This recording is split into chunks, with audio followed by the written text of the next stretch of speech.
They said I gave up. They whispered that I quit before life even really started. To them, I was a sentence that stopped in the middle. An unfinished story. A wasted chapter. They said I was promising once. As if my worth expired when I changed direction. As if detouring meant disappearing. They rewrote my story before I had a chance to live it. Scribbled their labels across my name. Dropout. Dreamer. Disappointment. But failure? No. It wasn't failure. It was something bigger. Just not visible yet. Not loud enough to silence the noise of their judgment. Not shiny enough to be seen in the glare of their expectations. It was something that pulsed quietly in the dark. Unnoticed. Uncelebrated. But alive. I remember the day I stopped answering their questions. The day I stopped trying to explain myself. That was the day I truly began. They thought the silence meant I was lost. But I was building. My name is Olivia Brooks. I'm 29 years old. And I live in Asheville, North Carolina. I don't expect you to know my name. Most people didn't. Not even my own family, not really. To them, I was just the girl who walked away from the golden path. Pre-med turned part-time barista. Physics major turned who knows what. They stopped asking after a while. I stopped offering. But now they're watching the news. And my invention is glowing on their screens. And for the first time, they don't have words. But let's not skip ahead. Let's go back. Back to when I was still invisible. Back to when everything felt like a quiet kind of dying. Back to when they laughed behind their polite smiles. Back to when I was supposed to become someone. It started with my mother's dreams. She didn't say it outright, but I could feel them sitting heavy on my shoulders before I even knew what I wanted. I was the scholarship kid, the science fair winner, the one who had it all figured out. You're going to change the world one day, Liv, they'd say. Make sure you don't waste your gifts. I nodded, smiled, memorized every formula, aced every test, planned my life like it was a blueprint. Doctor. Residency. Nobel Prize, maybe. At least that's what they wanted to print in the family Christmas letter. But none of them noticed I couldn't breathe. That every achievement felt like a step deeper into someone else's dream. That the applause was echoing off walls I hadn't built. They didn't see the nights I stared at textbooks with hollow eyes. Or the way my hands shook before exams, not from fear but from disconnect. From the growing truth that I was chasing a life that didn't want me back. The breakdown wasn't dramatic. No one saw it happen. That's the thing about falling apart in private. It's quiet. A whisper instead of a scream. I walked out of my organic chemistry final and never went back. No graduation robe. No white coat. Just silence. They said I was tired. She's just taking a break, my aunt told everyone. She'll bounce back, said my dad, half believing it.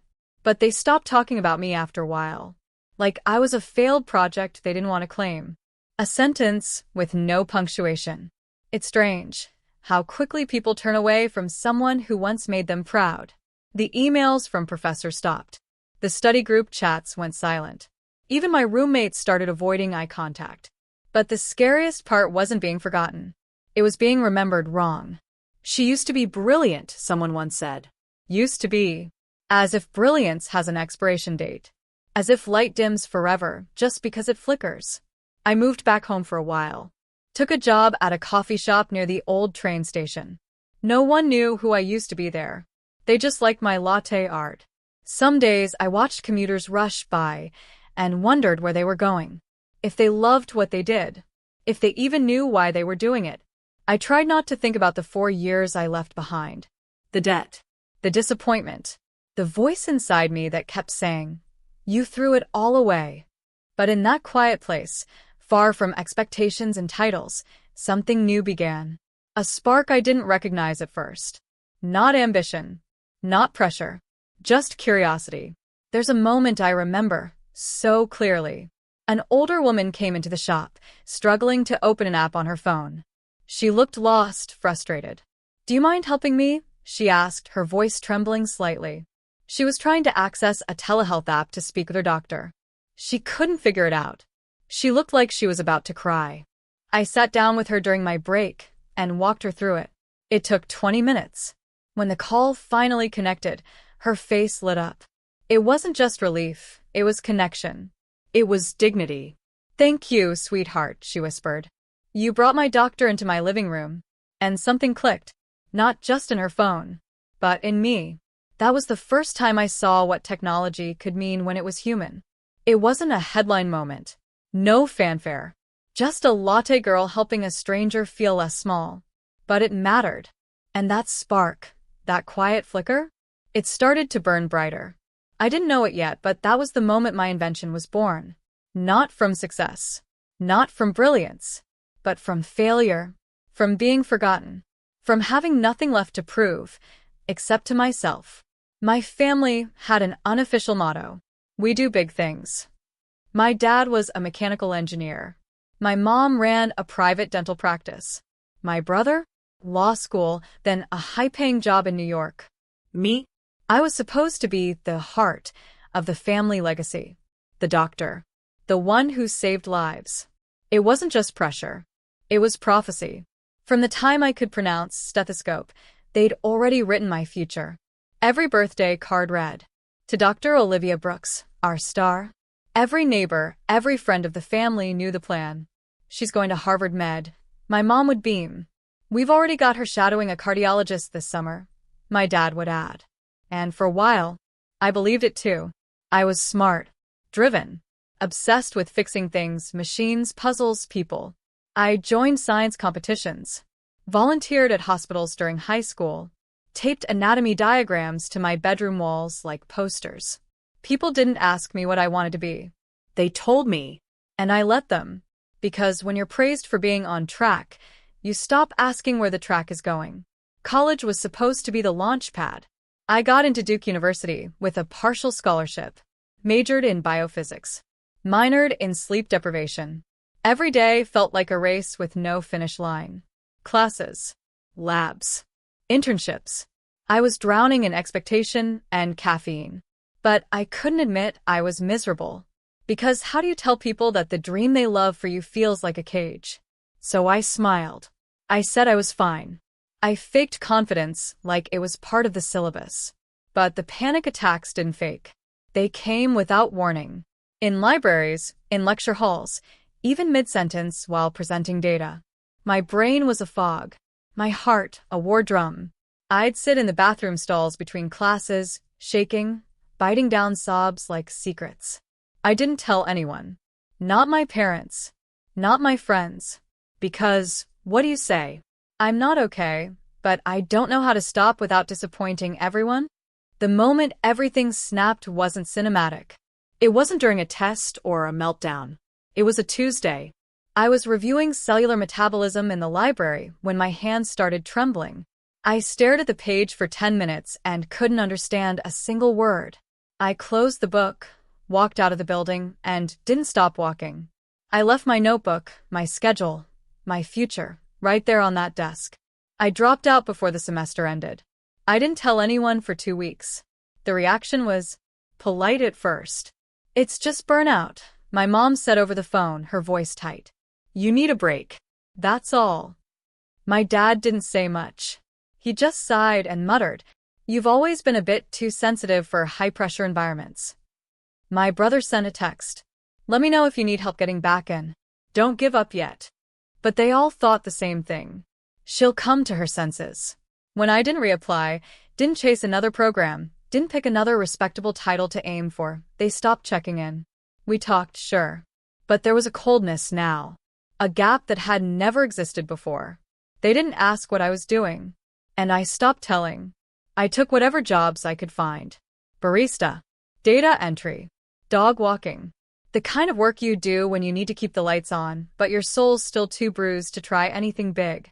And when people asked what I used to do, I lied. Said I took time off to explore.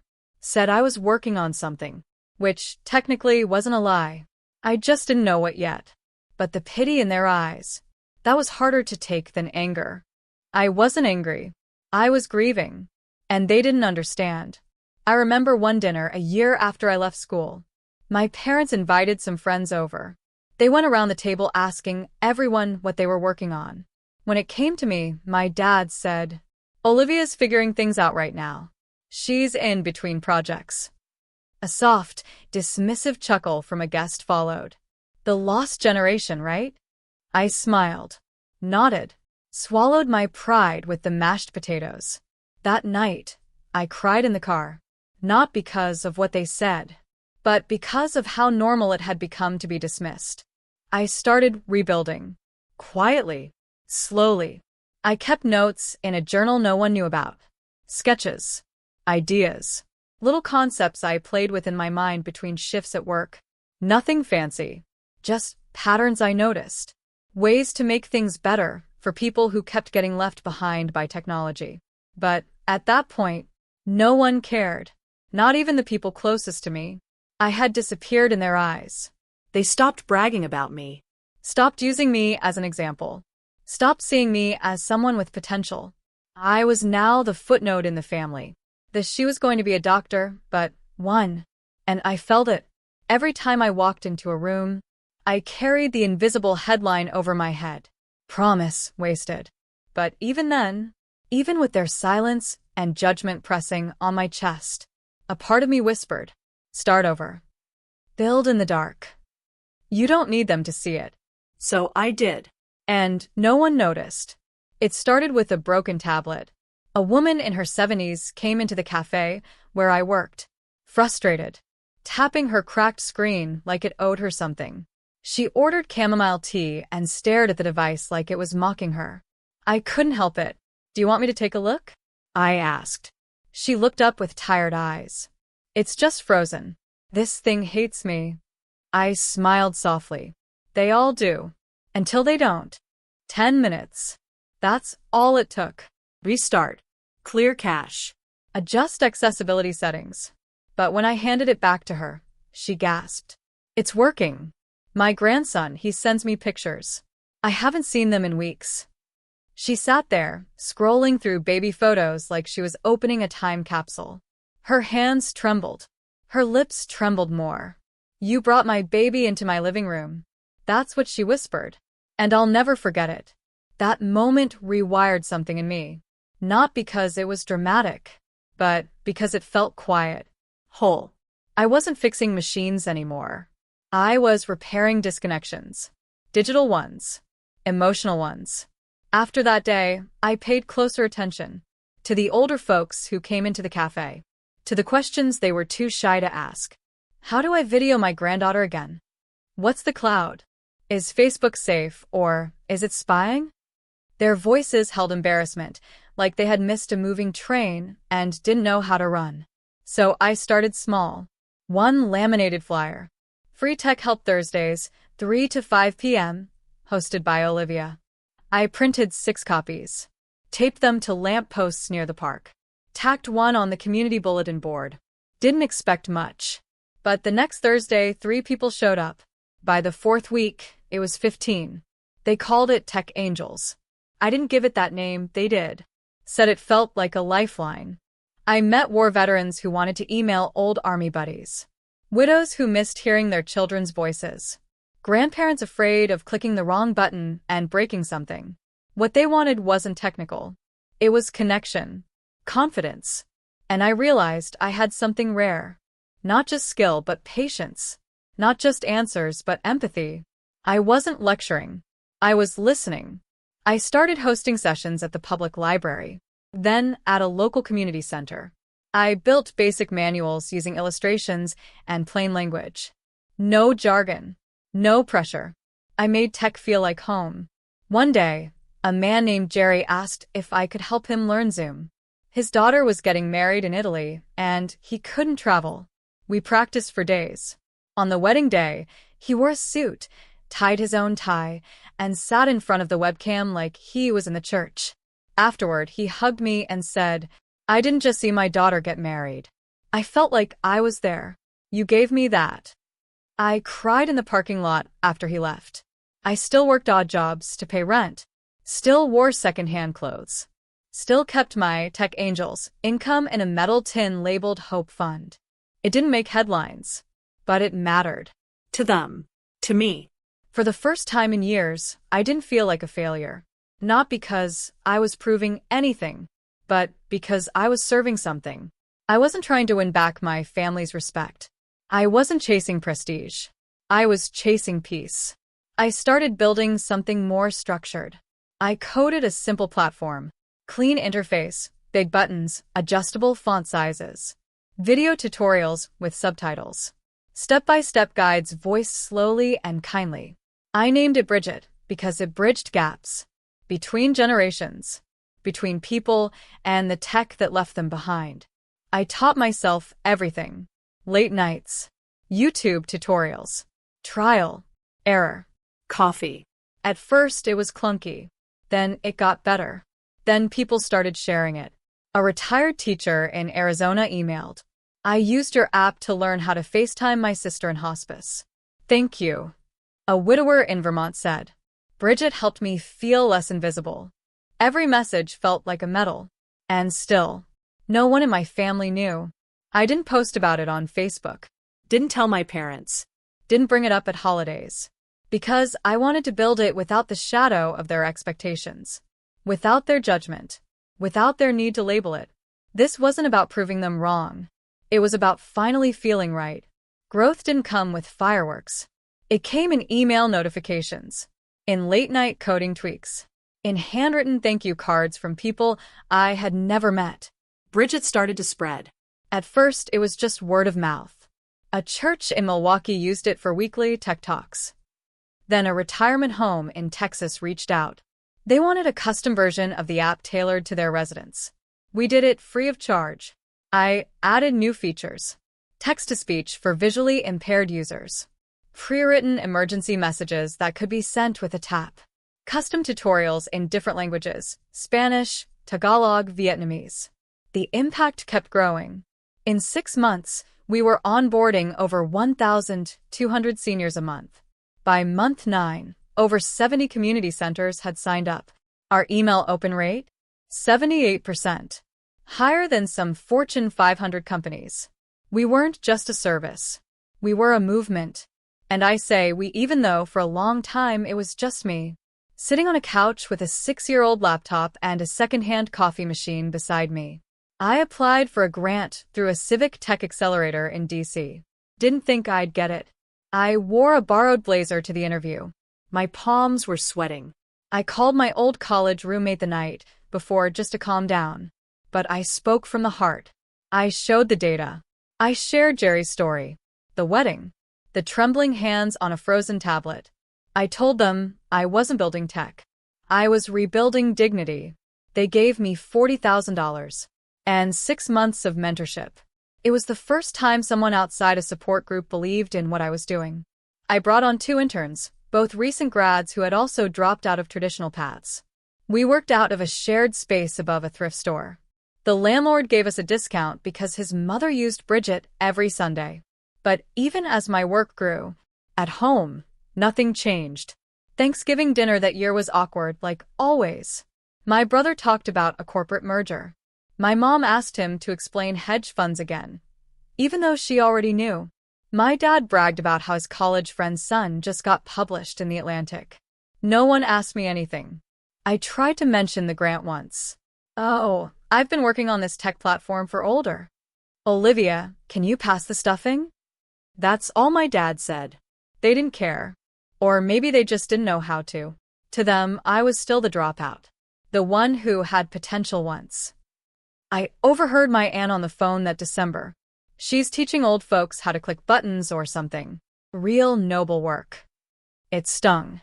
Because what they saw as trivial, I saw as revolutionary. But I didn't correct her. Didn't jump in to explain open rates and UI testing and AIB performance benchmarks. Because I knew it wouldn't matter. Their world only respected what was visible. What wore a title. What could be posted about with a shiny caption and a LinkedIn badge. And Bridget? It lived in senior centers. In family reunions over FaceTime. In homes where silence had once replaced laughter. But not in my family's conversations. Still, I kept going. A local NPR station reached out. Wanted to do a piece on digital inclusion. I did the interview anonymously. Didn't even tell my friends. It aired on a Tuesday. One of our users, a grandmother from Ohio, emailed me that night.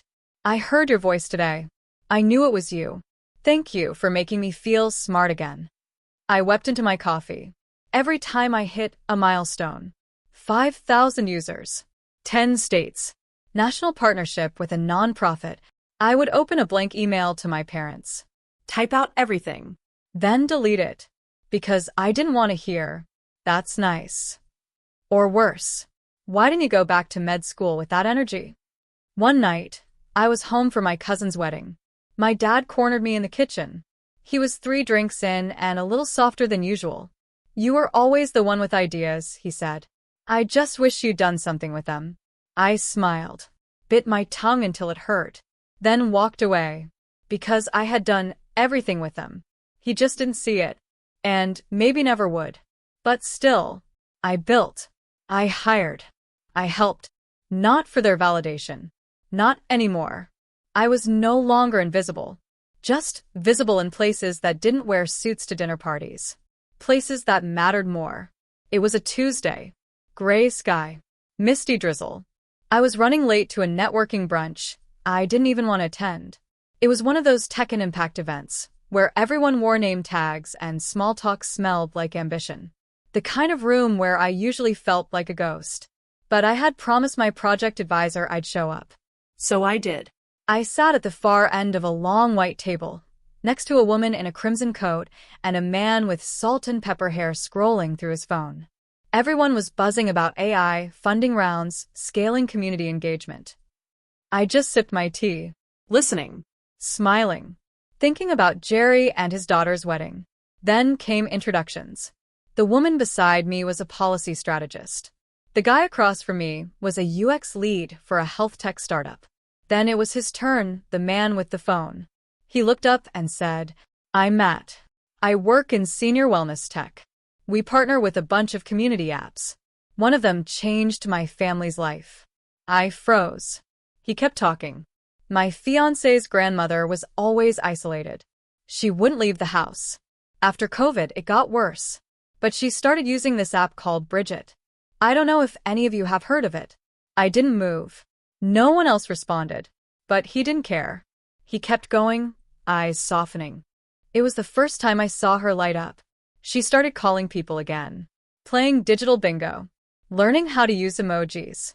She said she felt like she'd returned to the world. Someone asked, "Is it a big company?" He shook his head. "No, it's kind of mysterious. No press. No founder name. But whoever made that, they saw people everyone else forgot. They made magic feel normal." The room was silent for a moment. I could feel my heartbeat behind my eyes. I opened my mouth, then closed it again. Because I wasn't ready. Not yet. After the event, I stepped outside into the cold. My breath curled into the air. I leaned against a pillar. Tried to inhale the moment without breaking it. That man didn't know me. But he saw me. He had described my work better than I ever had.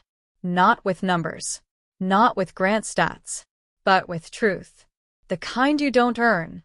The kind that walks into the room uninvited. And says, "You matter."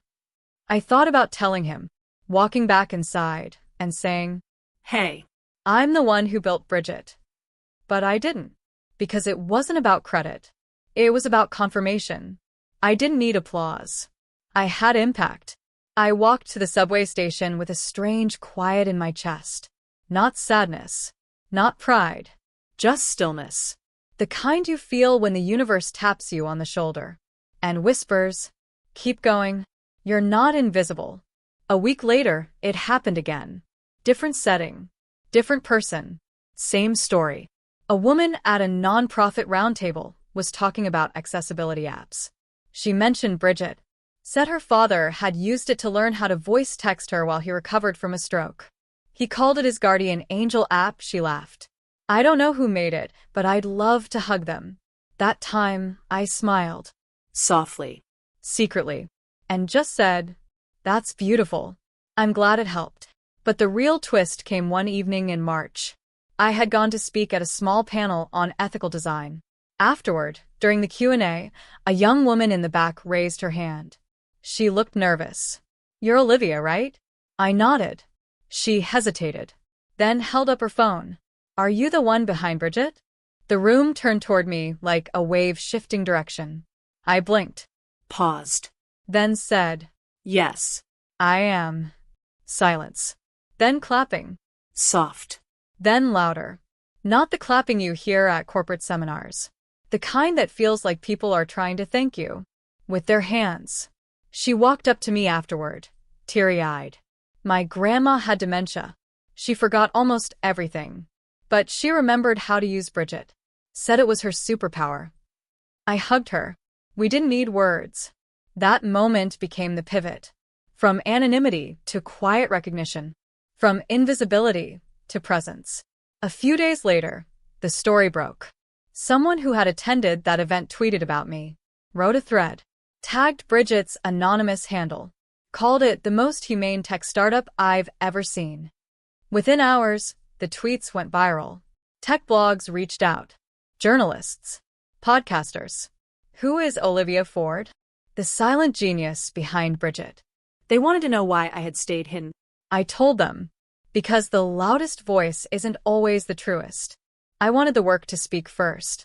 And it did. 1 week later, I was on the local news. Then a national morning show picked it up. I sat under hot lights while a host read Jerry's wedding story out loud. They showed my face. Said my name. I heard my phone buzz like a heartbeat in my purse. Message after message. People I hadn't spoken to in years. My old roommate. My first grade teacher. Even a neighbor from childhood. And a text from my dad. 3 words. I saw you. Not I'm proud. Not I'm sorry. Just I saw you. But for some reason, that was enough. Because for the first time in years, they could not see me. Not because I shouted. Not because I begged. But because the truth had walked into the room on its own. And refused to stay quiet. After the news segment aired, everything slowed down. Not in momentum, but in my mind. The noise that once lived in my chest. Gone. I no longer replayed old conversations in the shower. No longer rehearsed how I'd defend myself at Thanksgiving. No longer wondered if they'd ever see me the way I had fought to be seen. Because now I didn't need them to. A week later, I got a card in the mail. No return address. Just my name, written in soft, shaky handwriting. Inside was a folded piece of paper. On it, my mother had written, I watched you on TV. I never knew you were helping people like that. Maybe I didn't ask enough questions, but I'm listening now. I didn't cry. I didn't dance. I just placed the letter in the drawer next to my desk. The one with old hard drives and loose buttons. I didn't frame it. Didn't share it. Because this piece? It wasn't for display. My brother texted a few days later. We were wrong about you. I typed out a dozen replies. Deleted them all. Finally sent. It's okay. I wasn't doing it for you. He heart reacted. That was it. No grand reunion. No teary phone call. Just a quiet reckoning between siblings.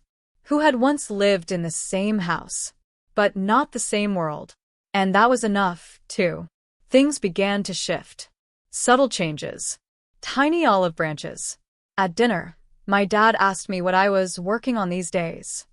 He even listened. At a family gathering, my aunt introduced me as the one who built that tech for elders. I smiled, let her say it her way, because I had stopped needing to explain myself. They didn't have to get it. I got it. And that was what mattered now.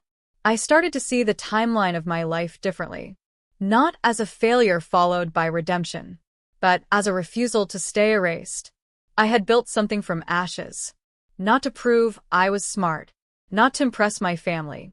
Not even to find redemption. I did it because something inside me had refused to give up. On the girl who once whispered to her reflection, "You'll matter someday." And now? I didn't just matter. I belonged to myself. I was invited to speak at a university. The same one I had dropped out of. They asked me to give a talk on unconventional success. I stood in the same auditorium where I once sat crying in the back row, after failing my 3rd exam in a row. And I said, Success isn't a title. It's what survives when everyone else stops watching. The crowd was silent. Then they clapped. But it wasn't the clapping that healed me. It was the standing, the speaking, the being. Back at home, Bridget continued to grow. We had over 20,000 active users now. We launched a partnership with a public library system in New York. A Tech for Good fund offered us our next round of support. But I no longer measured my worth in numbers. Instead, I kept a folder, digital and physical, called Proof. It held a screenshot of a man teaching his wife how to video call, a drawing from a 9-year-old whose grandmother used Bridget to see my school play, a letter from a woman in her 80s who said, "You reminded me, I'm not disposable." That was my currency. Not likes. Not applause. Just impact. And late at night, when the world is quiet and all the tabs are closed, I sometimes revisit the note my mom sent. I don't read it every time, but I hold it. Feel the paper. Let it whisper a truth I no longer crave, but still treasure. Because this journey, it gave me something better than recognition. It gave me peace. And peace, I've learned, is not loud. It doesn't shout. It doesn't demand a spotlight. Peace is knowing that you can be proud without being praised. If you've ever been called a failure, if you've ever sat in a room full of people and felt like a ghost, if your silence has ever been mistaken for weakness, this story was for you. Because I know what it's like to be written off before your chapter even started, to have your dreams folded away by someone else's expectations, to wonder if your worth was invisible or simply irrelevant. But listen to me closely now. Your worth is not something others get to decide. It was never a vote. It was never up for debate. You were enough. Before they saw you, before they believed you, before you made the headlines, if you ever do. This world is loud.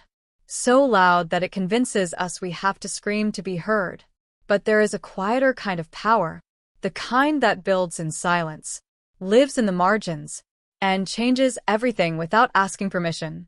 If you're building something no one understands yet, Keep building. if you're healing from words that never should have been spoken, keep healing. If you're showing up day after day, even when no one claps, especially when no one claps, keep showing up. Because someone somewhere needs the thing only you can bring into this world. I used to think the win was proving them wrong. Now I know the win is simply staying true. When no one's watching, the win is doing the work, even when it doesn't trend. The win is making someone's world brighter, even if the rest of the world never hears about it. So, if you've ever felt unseen, please know that your story still matters. And maybe, just maybe, this was the reminder you needed today. Tell me where you're watching from, what you're building, what you're surviving, what you're quietly winning at. This space isn't just for stories like mine. It's for stories like yours. Raw, real, unfinished. Leave a comment below, because someone is scrolling tonight, wondering if they're the only one who feels invisible. Let them see you. Let them feel you. Let them know they're not alone. Thank you for listening. Thank you for making space for quiet voices.